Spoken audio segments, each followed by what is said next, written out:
Commander Velthor stood on the observation deck of the Coalition flagship, staring at the planet below. Therax 7 looked peaceful from orbit. Blue oceans, green continents, white clouds drifting across the surface. Beautiful, really. But Velthor knew better. Down there, in the dark places beneath the soil, the Ravagers waited. He had fought in 47 campaigns across the galaxy, 47 battles, and he had never tasted defeat.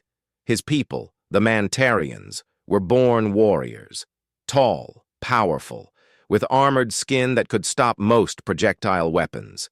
They were the backbone of the Galactic Coalition military. When the Coalition needed a world saved, they called the Mantarians. But the Ravagers were different. They were not an army. They were a plague, a swarm of insectoid nightmares that consumed everything in their path. Entire colonies had gone silent in the outer systems, millions dead, billions more displaced. The Coalition had finally decided to make a stand here, at Therax 7. Velthor checked the tactical display. 15 Coalition species had sent forces. The Mantarians provided the heavy infantry. The Kelthans brought their advanced artillery. The Praxians offered their shield technology. Together, they fielded an army of 50,000 soldiers, supported by orbital weapons platforms and enough firepower to crack a moon. It should have been enough, but everyone who studied the Ravagers knew the truth. To kill them, you had to go into their tunnels, deep underground where they bred and fed and grew their swarms. And in those dark tunnels, the Ravagers had every advantage. They could see in darkness. They moved through tight spaces like water. They attacked from every direction at once. Ground assault teams sent into Ravager hives had a survival rate of 3%. 3%. The briefing room door slid open, and Velthor turned from the viewport. The other commanders filed in, their various forms and shapes filling the space. General Krath, a Mantarian like himself. Admiral Serlin, her Kelthan tentacles coiling nervously. Commander Prax, his species name matching his own, the best of the best. And then the humans walked in. Velthor tried not to show his disappointment. Humans, the newest members of the Coalition. They had only achieved faster-than-light travel 20 years ago. Their technology was outdated, their weapons primitive. Their ships looked like they had been built in someone's garage. But they had numbers. Oh, they had numbers. Billions of them. Spread across dozens of worlds, and they bred like Ravagers. The Coalition Council had accepted them more for political reasons than military ones. Everyone knew humans were soft, physically weak. Their skin couldn't even stop a blade, let alone a plasma bolt. They needed machines and armor just to survive in most combat environments. Captain Hana Kim led the human delegation. She was small, even for a human, maybe 160 centimeters tall, slim build. Dark hair pulled back in a tight bun. She wore a simple military uniform with minimal decoration. Behind her came Lieutenant Day Park, a tall male with a serious expression, and a female with medical insignias that Velthor later learned was named Mina Choi. Captains, commanders, generals, Hana said, her voice clear despite her size. Thank you for including Earth's forces in this operation. General Krath nodded. The Coalition welcomes all members who wish to contribute. His tone suggested he didn't expect much contribution. Admiral Serlin activated the tactical display. A three-dimensional map of Therax 7 appeared, showing the underground hive network. Our analysis shows 17 major hive clusters. We'll need to collapse them all simultaneously, or the Ravagers will simply redistribute their forces. The primary assault will target the central hive here, Serlin continued, indicating a massive underground complex. It's the deepest, the most heavily defended, and the most critical. We estimate enemy forces at significant levels. How significant? Day Park asked. Conservatively, 50,000 Ravager warriors. Possibly twice that. The room fell silent. Everyone understood what that meant. The assault team would be outnumbered, underground, in the dark, fighting an enemy that had evolved for exactly this environment. "I'll be honest," General Krath said. "We're looking for volunteers for the ground assault. No one will be ordered into those tunnels." Velthor watched the commanders shift uncomfortably. He didn't blame them. Ordering soldiers to their deaths was one thing. This was different. This was asking them to walk into a grinder knowing they wouldn't walk out. "Earth's forces volunteer." Everyone turned to stare at Hana Kim. She stood calmly, hands behind her back, expression neutral. "Captain," Admiral Serlin said carefully, "perhaps you don't understand the survival projections." 3%, Hana interrupted. "We read the reports, Admiral. We understand the risks." "Then surely you realize—" "We volunteer," Hana repeated. "All of us. 500 soldiers. We'll take point on the central hive." Velthor studied her face, looking for fear, for doubt, for some sign of the emotion that should be there. Humans were supposed to be emotional creatures, driven by feelings rather than logic. But Hana's face showed nothing except calm determination. "Captain Kim," Velthor heard himself say, "why would you volunteer your people for a suicide mission?" Hana turned to look at him directly. Her eyes were dark, almost black in the briefing room light. And in those eyes, Velthor saw something that made his armored skin prickle. Not fear, not bravado, something else, something older. "Because it needs to be done," Hana said simply. "Because if we don't stop them here, they'll keep spreading. Because someone has to go into those tunnels and we're willing to do it." "But your survival rate—" "We've done worse for less, Commander Velthor." The way she said it, so casual, so matter-of-fact, as if walking into certain death was just another day's work. Daypark stepped forward. "If I may, Commander, Earth has a saying, someone has to be the first through the door. We're used to being that someone. Your people are—" Velthor searched for the right word. "Brave." Mina Choi, the medic, smiled slightly. It was not a happy smile. "Brave is one word for it, sir." The briefing continued, but Velthor found himself distracted. He kept watching the humans. They discussed tactics, equipment, deployment schedules. They showed no fear, no hesitation. They talked about the mission the way other species talked about routine patrols. After the briefing ended, Velthor caught up with Hana in the corridor. "Captain Kim, a moment." She stopped, turned. "Commander?" "I've fought in 47 campaigns," Velthor said. "I've led Mantarian warriors into battles that would break most species. But I've never—" He paused, trying to find the words. "I've never seen anyone volunteer for something like this so easily. Are your people really so fearless?" Hana studied him for a long moment. Then she smiled. It was a sad smile tinged with something Velthor couldn't quite identify. "No, Commander. We're not fearless. We're terrified, every single one of us." "Then why—" "Because being afraid doesn't mean you stop. It means you're still human enough to understand what you're risking. And brave enough to do it anyway." She nodded respectfully and walked away, leaving Velthor standing in the corridor. He watched her go, and for the first time in his military career, Velthor felt something unfamiliar crawl up his spine. It would be much later before he understood what that feeling was. It was the first touch of true terror. The dropships fell through the atmosphere like burning stars. Velthor gripped his restraint harness as the ship bucked and shook. Around him, his Mantarian warriors sat silent, their armored faces showing no emotion.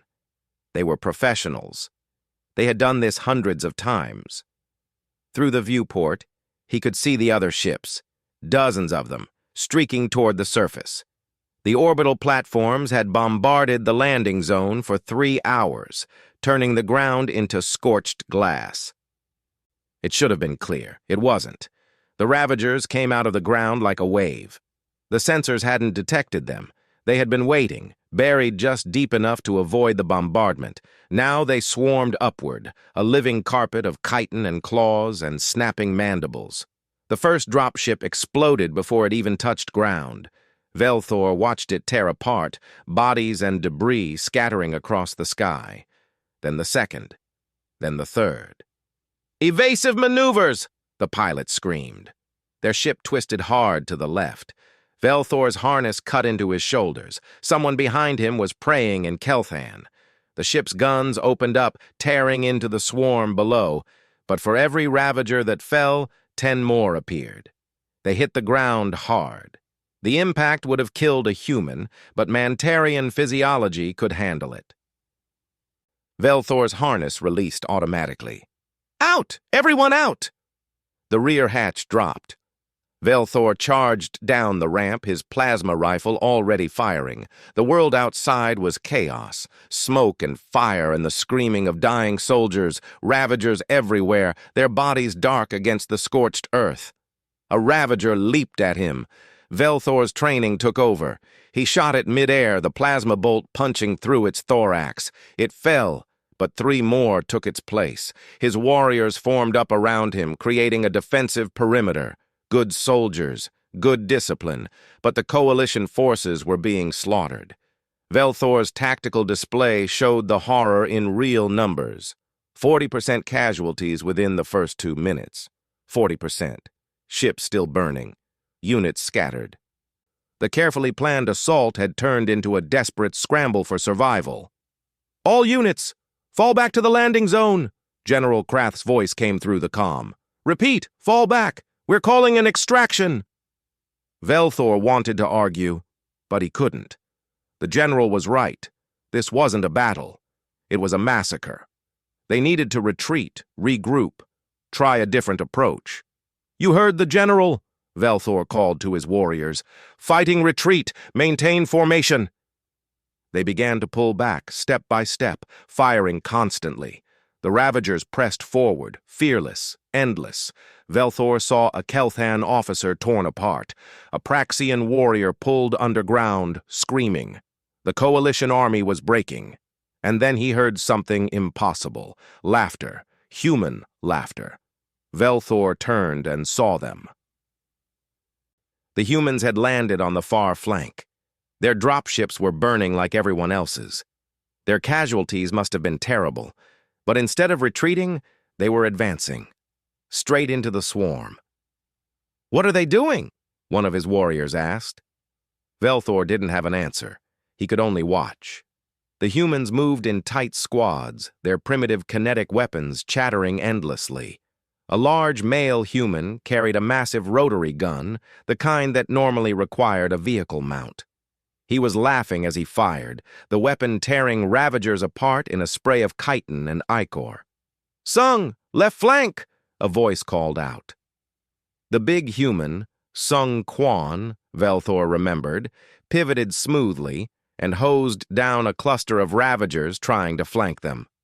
"Got 'em. That's 37. "Counting again, Sung," another human called. Female voice. "You're such a child. Jealous, Yuna?" Velthor watched in disbelief as a small female human, Yuna Lee, sprinted ahead of her squad.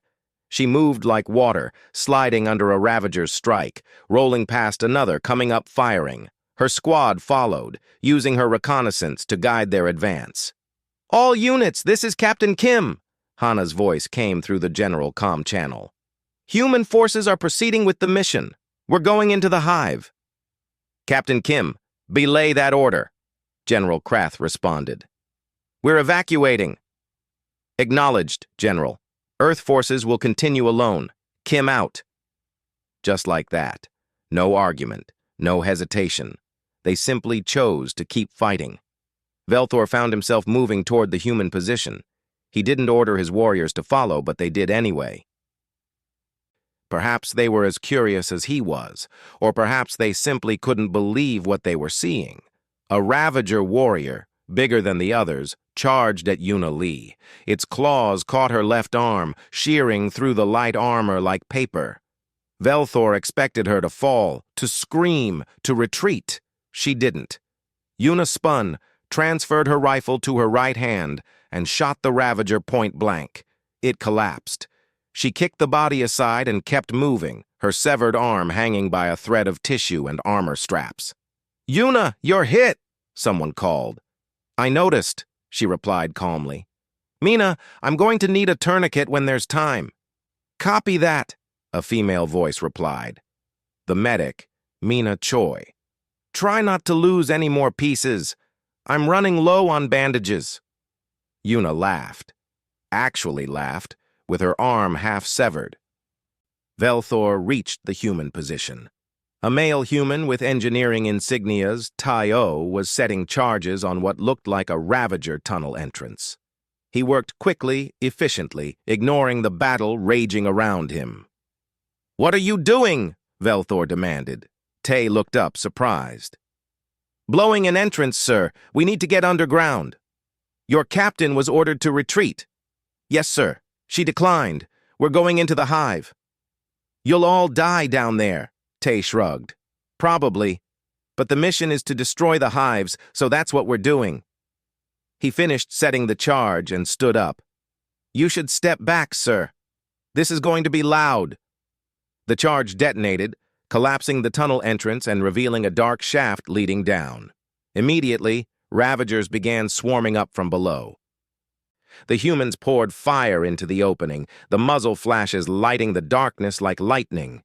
Hana Kim appeared beside Velthor. Her armor was scorched and dented. She was bleeding from a cut above her eye. She didn't seem to notice.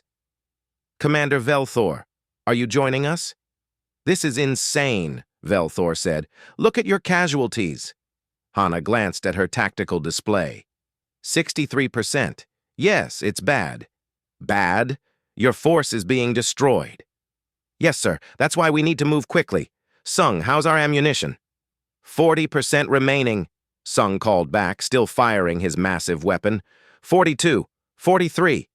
Good enough. Day prepped the first squad for descent.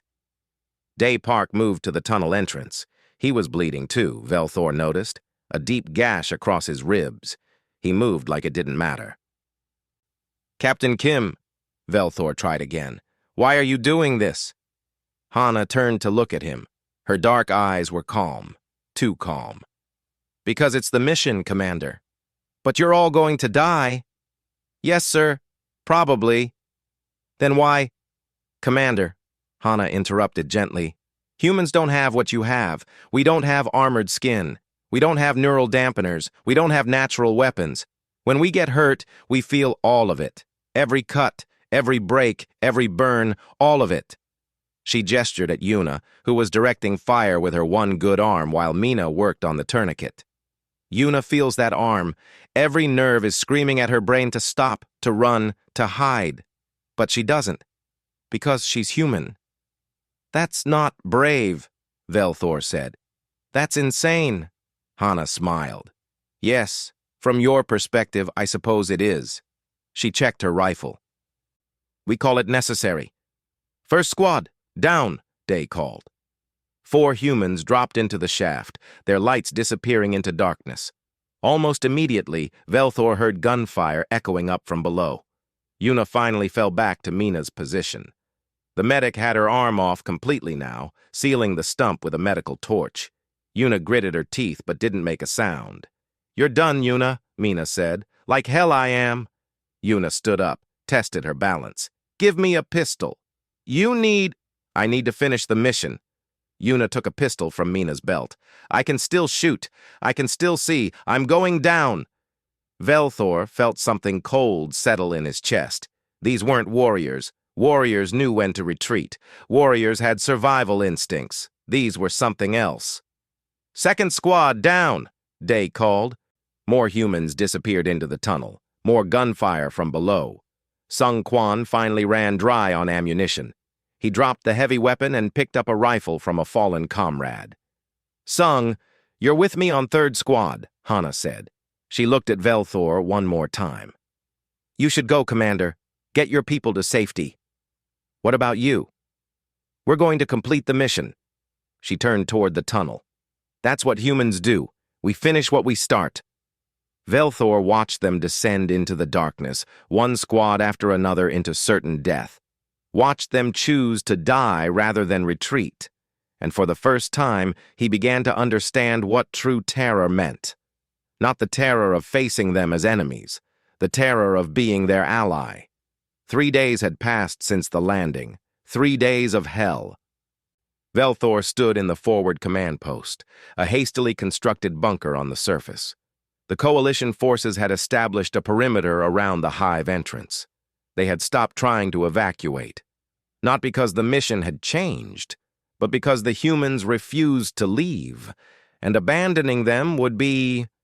Velthor didn't want to think about what that would be. The tactical display showed the truth in cold numbers. Of the 50,000 coalition soldiers who had landed, fewer than 12,000 remained combat effective. The Mantarians had taken heavy losses, the Kelthans worse. The Praxians had lost their entire shield corps, but the humans had started with 500 soldiers. Fewer than 100 remained. 100 from 500, 80% casualties, and still they fought. Commander Velthor, a Kelthan officer called. General Krath is requesting your presence on the command channel. Velthor activated his comm. The general's face appeared, looking exhausted. Velthor. Status? The perimeter holds, General. The Ravagers are focusing their attacks underground. Surface pressure has decreased significantly. Because the humans are drawing them deeper into the hive, Krath said. It wasn't a question. We need to discuss extraction. The Council is calling for a full withdrawal. The humans won't leave. I know. Krath sighed. That's the problem. If we abandon them, we'll lose whatever honor we have left, Velthor finished. Yes, sir. I didn't want to send anyone into those tunnels, Krath said quietly. The humans volunteered. They knew the risks. If we lose them, that's on their conscience, not ours. With respect, General, I disagree. Krath looked surprised. Explain. The humans are the only reason we haven't been overrun. They're bleeding the Ravager forces dry. Every warrior they kill down there is one less attacking our perimeter. They're not just fighting for themselves. They're fighting for all of us. A long pause. Then Krath nodded slowly. You're right. Damn them. But you're right. Very well. We hold the perimeter. The Council can argue all they want. The comm cut off. Velthor turned back to the tactical display. Deep underground, the blue dots representing human soldiers moved through the tunnel network. As he watched, one winked out, then another, then 3 more in quick succession, dying, one by one, and still they advanced. A commotion at the tunnel entrance drew his attention. A human was emerging, half carried by 2 others. Velthor recognized them. Sung Quan, the heavy weapons specialist, supporting a smaller female. Behind them came Mina Choi, the medic, and a male Velthor didn't recognize. Jin Beck, his display indicated, communications officer. They were dragging someone. Velthor's breath caught when he saw who. Captain Hana Kim. He rushed to meet them. Hana was conscious but bleeding badly. Her left leg was gone below the knee. Burns covered her right side. She looked like she had been through a furnace. Medic! Velthor shouted. Get a medic here now! Already on it, Mina said calmly. She was applying pressure to Hana's leg stump, working with steady hands. She'll live. She's too stubborn to die. The mission, Hana rasped. Captain, you need to rest, Velthor said. The mission, Hana repeated, stronger this time. She grabbed Velthor's arm with surprising strength. We found the Queen's chamber. Deep, 3 kilometers down. Heavy defenses. That doesn't matter now. You need...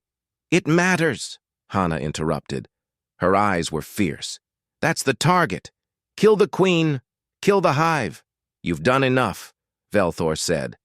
Let us extract your people. We'll find another way.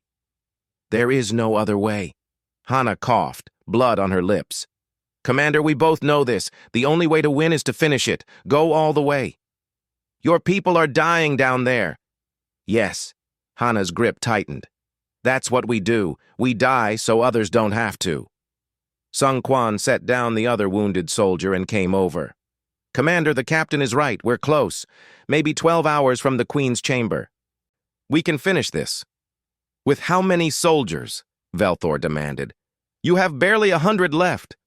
94, Jin Beck corrected quietly. He was checking his communication equipment, his face blank. 94 combat effective.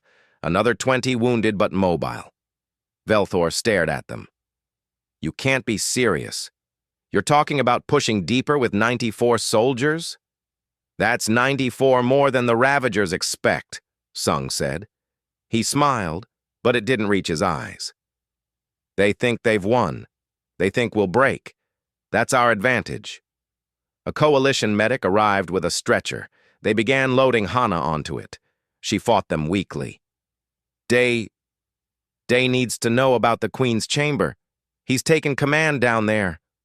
We'll tell him, Mina assured her. Now shut up and let them work. Hana finally relaxed, but her eyes found Velthor's. Commander, why did you stay? You could have evacuated with the others. Velthor didn't have a good answer. His orders had been to hold the perimeter, yes, but he could have pulled back to orbit, let the humans face this alone. Instead, he had committed his remaining forces to supporting them. I don't know, he admitted. Yes, you do. Hana smiled weakly.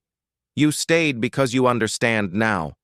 This is what war really is. Not tactics and strategies, not armor and weapons. It's will. It's the refusal to quit even when quitting makes sense. They carried her away. Velthor watched them go, then turned to Sung, Mina, and Jin. You're really going back down there? It wasn't a question, but they nodded anyway. We have to, Mina said. Nari is down there. Tai, Yuna, Wan, all of them. We don't leave our people behind. And if you all die, then we die, Jin said simply. He checked his rifle. Better that than living knowing we gave up. They moved toward the tunnel entrance. Velthor followed. Wait! They stopped, turned. Tell me something, Velthor said. Is it true that humans don't have pain dampeners? That you feel everything? Mina nodded. Every species we've met has some kind of neural system to reduce pain in combat situations, some kind of evolutionary mercy. We don't. When we get hurt, we feel all of it. Full intensity. Then you're all in constant agony down there. Pretty much, Sung agreed. You get used to it, sort of. That's insane. Yeah, Mina said. We get that a lot. They started to descend. Velthor made a decision. Hold on. He activated his comm. All Mantarian units. This is Commander Velthor. Prepare for tunnel assault. We're going in. His second-in-command responded immediately. Sir, our orders are to hold the surface. Orders have changed. Select your best tunnel fighters. We're supporting the human advance. A pause. Then, yes, sir. How many do we send? Velthor looked at the humans. Sung grinned. Mina raised an eyebrow. Jin just nodded. All of us, Velthor said. Every soldier who can still fight. We're finishing this. Sung laughed. Commander, you sure about this? It's pretty bad down there. I've fought in 47 campaigns, Velthor said. 48 won't kill me. That's the spirit. Sung clapped him on the shoulder hard enough to dent armor. You're going to fit right in with us crazy humans. Within an hour, 3,000 Mantarian warriors had assembled at the tunnel entrance. They were the survivors of Velthor's original force, hardened by 3 days of constant battle. They looked at the dark shaft with understandable fear. But they went down anyway. The tunnels were worse than Velthor had imagined. Dark, tight, twisting passages that seemed designed to disorient. The walls were made of some kind of organic resin, smooth and slightly warm to the touch. And everywhere, the sounds of ravagers, clicking, chittering, the scrape of claws on stone. They found Day Park's command post 2 kilometers down. It was a small chamber, barely large enough for 20 humans and their equipment. Bodies were stacked against one wall, human bodies, the fallen. Dai looked up as they entered. His face was gaunt, covered in blood and dirt. When he saw Velthor and the Mantarian warriors, his expression didn't change. "Commander, didn't expect to see you down here." "Captain Kim sent intelligence about the Queen's chamber," Velthor said. "We're here to help you reach it." Day studied him for a long moment. Then he nodded. "All right, then. Welcome to Hell, Commander." An explosion echoed from a nearby tunnel. Day didn't even flinch. "That'll be Nari. She's clearing the eastern approach." "Nari Song?" Velthor asked. "The demolitions expert?" "That's her. She's enthusiastic about her work." Another explosion, then another. Then a human voice over the comm, female, cheerful. "East tunnel clear. Oh, that was a big one. Tay, you owe me dinner when this is over." "If we survive," Tay's voice responded.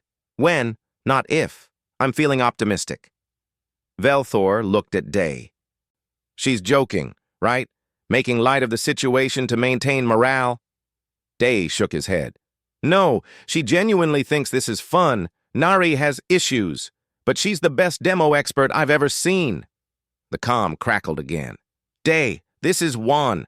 We've got movement in the south tunnels. Big movement." "How big?" "Think swarm. Multiple hundreds." "Can you hold?" A pause. Then Juan's voice, calm and steady. "We'll make it work." Velthor heard the gunfire start even through the thick walls. Constant, unending, the sound of a desperate defense. "Shouldn't we send reinforcements?" Velthor asked. "One knows what he's doing," Day said. "If he says he'll hold, or he'll die trying. Either way, we keep moving forward." That was it. That was the pattern. Velthor finally saw it clearly. The humans didn't fight to survive. They fought to complete the mission. Survival was secondary, maybe not even secondary, maybe just incidental. "You're all insane," Velthor said quietly. Day smiled. It was a terrible smile, full of pain and exhaustion and grim determination. "Yeah, we really are.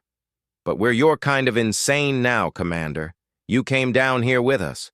That makes you just as crazy." And Velthor realized, with a cold certainty that settled in his bones, that Day was right. He had become one of them. And he finally understood true terror.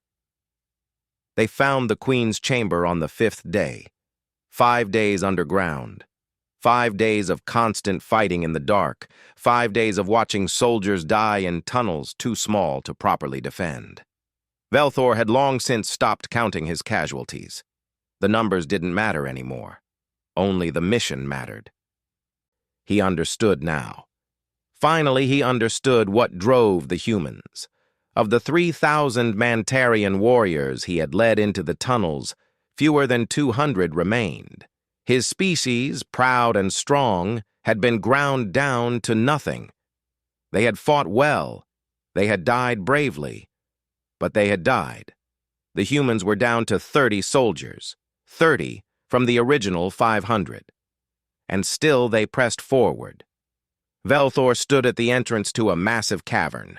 The tunnel opened into a space so vast that his helmet lights couldn't find the far wall.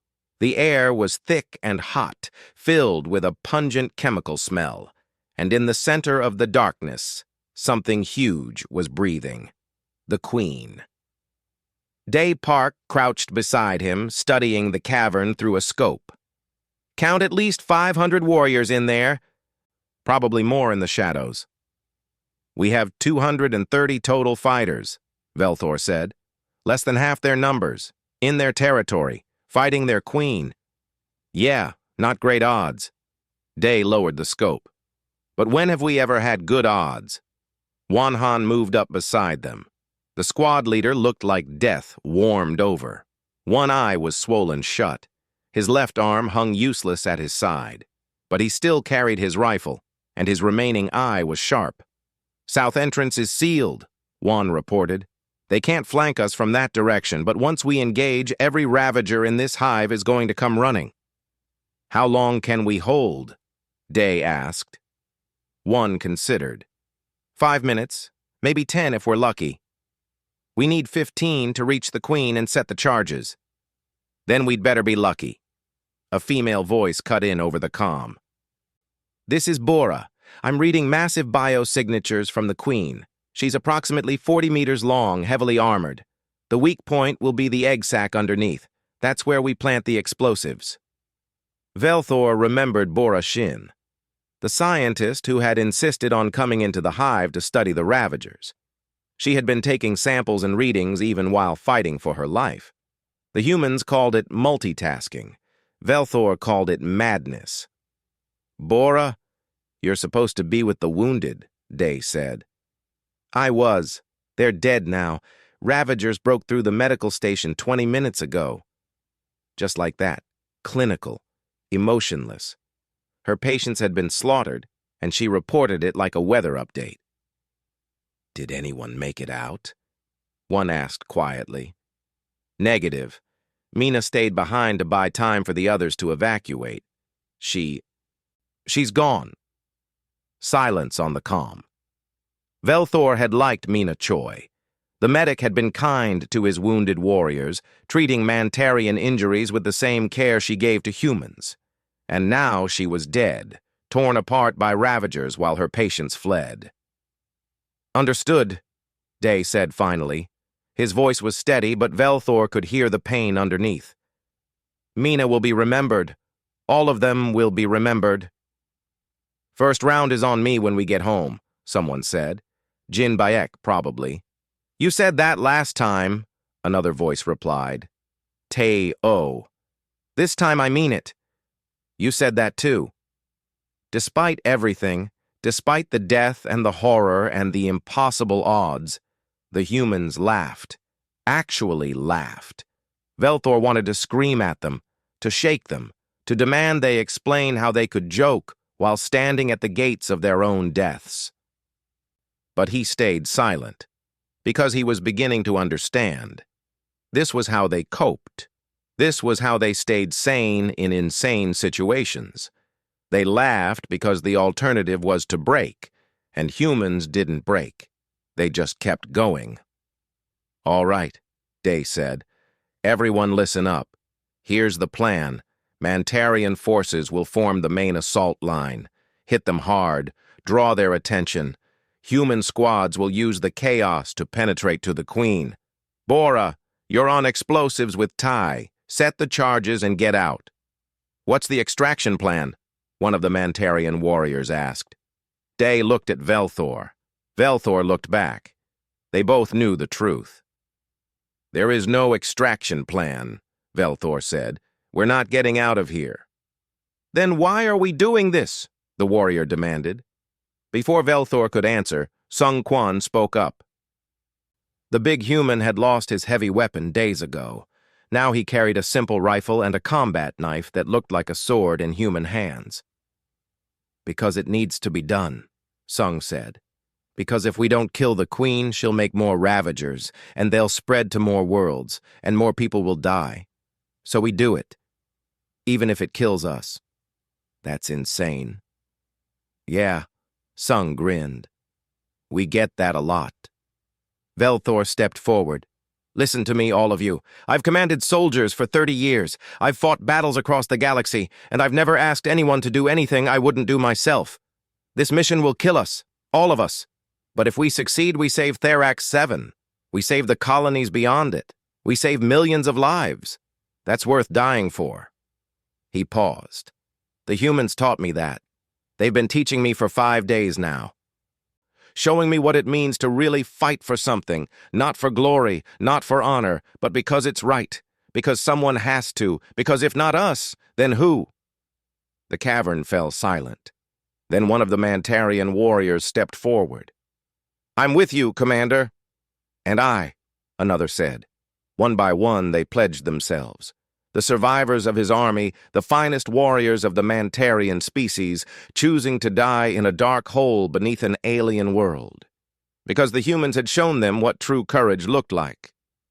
"Human forces ready," Day reported. "Mantarian forces ready," Velthor confirmed. "Then let's finish this." Day activated his comm. "All units advance, for Earth, for the Coalition, for everyone who's counting on us." "For everyone who's counting on us," the humans echoed. They charged into the cavern. The battle was chaos from the first second. The Ravagers swarmed like water flowing over the Mantarian line. Velthor's warriors fought magnificently, their plasma weapons tearing great holes in the swarm. But for every Ravager that fell, 3 more appeared. Velthor found himself back-to-back with Sung Quan. The human was laughing again, that terrible laugh that spoke of joy and terror mixed together. "This is living, Commander!" Sung shouted over the gunfire. "This is what it means to be alive!" A Ravager took Sung's right leg off at the knee. He fell, still firing, still laughing. "Scratch that! This is what it means to die! But I'm taking you bastards with me!" Velthor tried to reach him, but the swarm separated them. He saw Sung go down under a wave of chittering bodies, his rifle firing until the very end. The human squads were sprinting through the chaos, using the Mantarian assault as cover. Velthor saw Yuna Lee, one-armed, using a pistol to clear her path. Saw Jin Bak calling out targets, coordinating fire. Saw Tae-O and Bora Shin racing toward the Queen's massive form. One Han squad held the rear, fighting a desperate, delaying action. Velthor watched as Wan took a Ravager claw through the chest.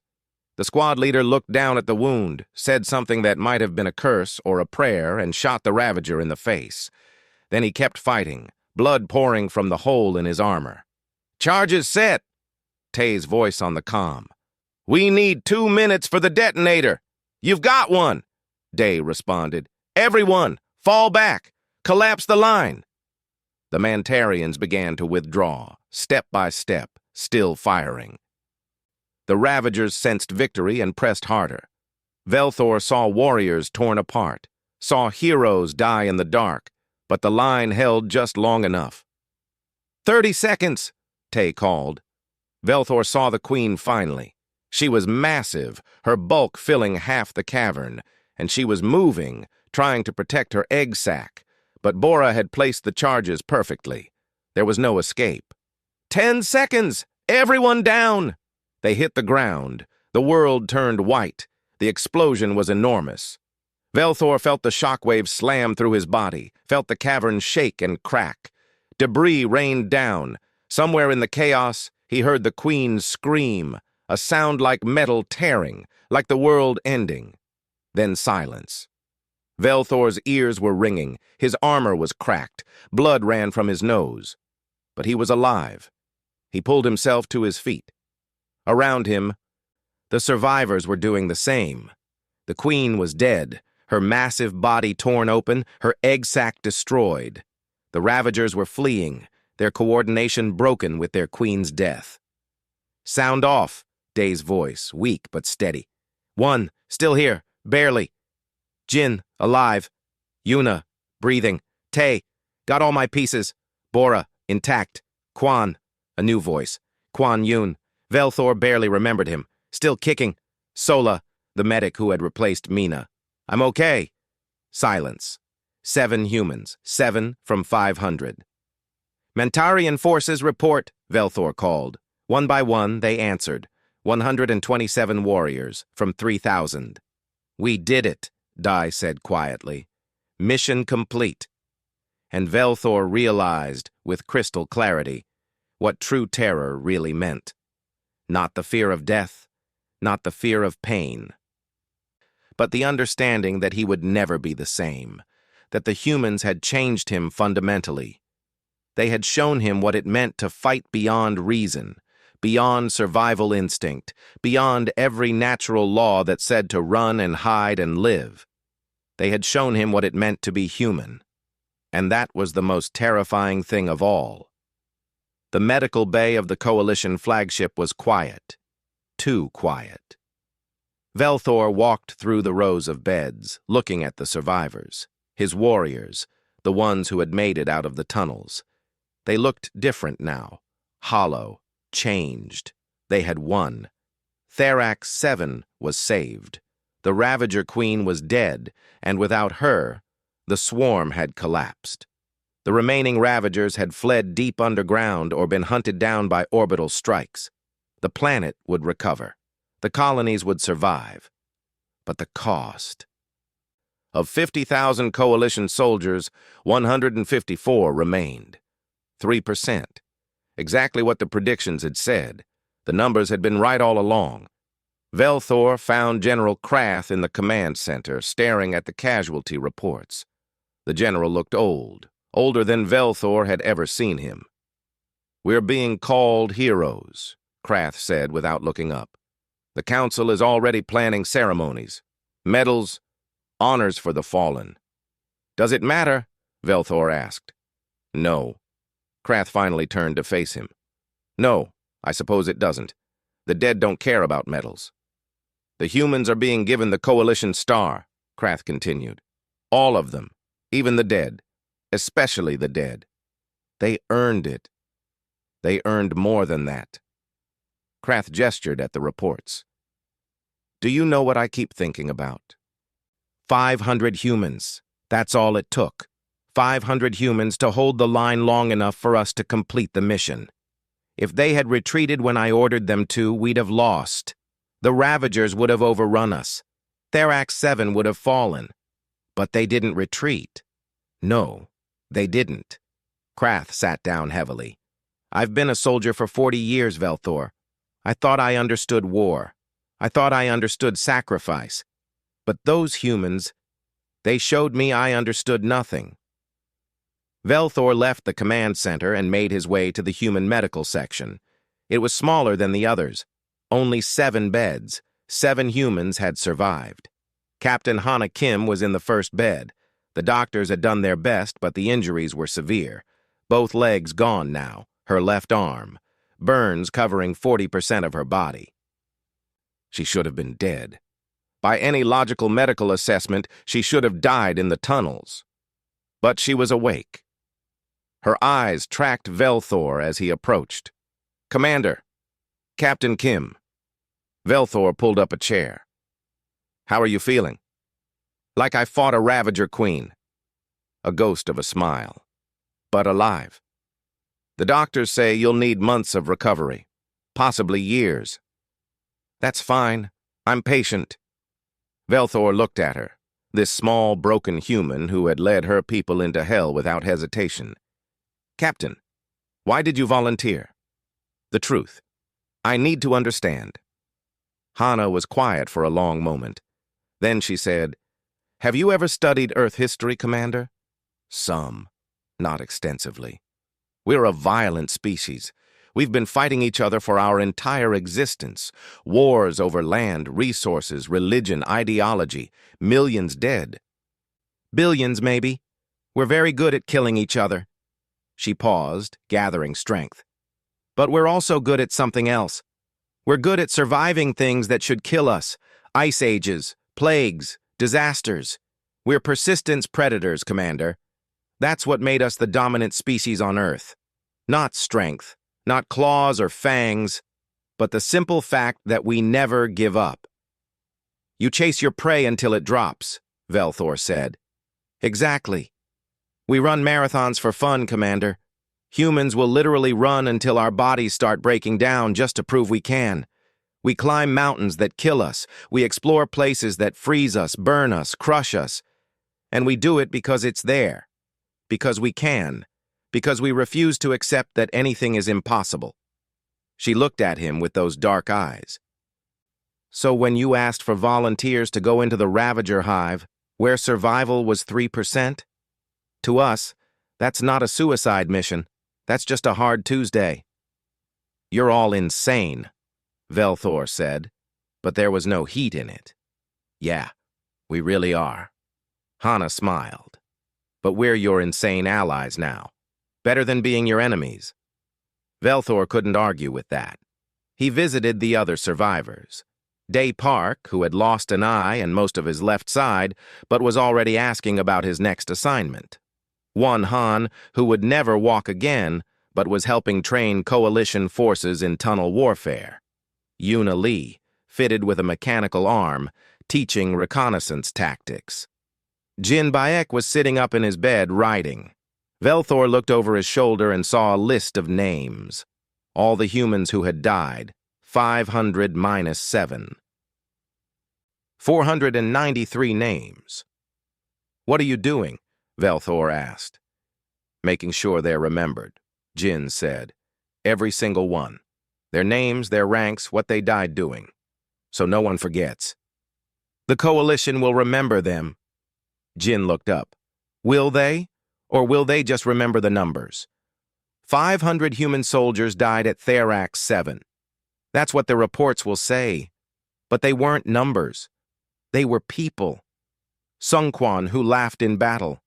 Mina Choi, who stayed behind to save her patients.